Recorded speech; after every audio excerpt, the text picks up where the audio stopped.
नमस्कार. आपण सध्या आहोत मुंबई येथे आझाद मैदानावर. मराठा आरक्षणाच्या संदर्भात आपण काही चर्चा करणार आहोत.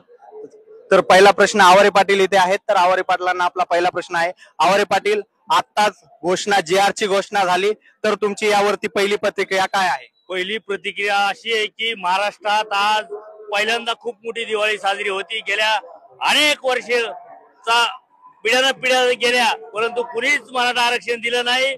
आज संघर्ष होता. मनोज दादा जरांगे पाटील यांच्या नेतृत्वाखाली गरजवंत मराठ्याला आरक्षण भेटले. त्याच्याबद्दल हा विजय मनोज दादाचा आणि सकल मराठा समाजाचा आहे. ओके. जे आता आरक्षणाची घोषणा जी या सरकारने केलेली आहे, हे टिकणारं आरक्षण आहे असं वाटतंय तुम्हाला? ते सरकारचे अनेक मंत्री येऊन दादापाशी बसले. दादा सगळ्याच्या लेखी लिहून घेते. जे उद्याच्याला दादा सांगितलंय, मला जर नाही झालं तर मी असं करणार म्हणून दादा कोणतीही गोष्ट न बोलता करत नाहीत. आता मी इथून उठतेल सगळं लेखी घेऊन JR काढायला लावून तरच उठतेल. नसता उद्याच्याला हा संघर्ष चालूच राहील आणि मनोज दादाच्या नेतृत्वाखाली पुन्हा महाराष्ट्र पेटणार.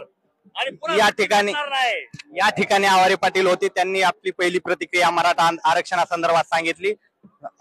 कॅमेरामॅन अरुण सह शिवाजी कोटोळे. धन्यवाद.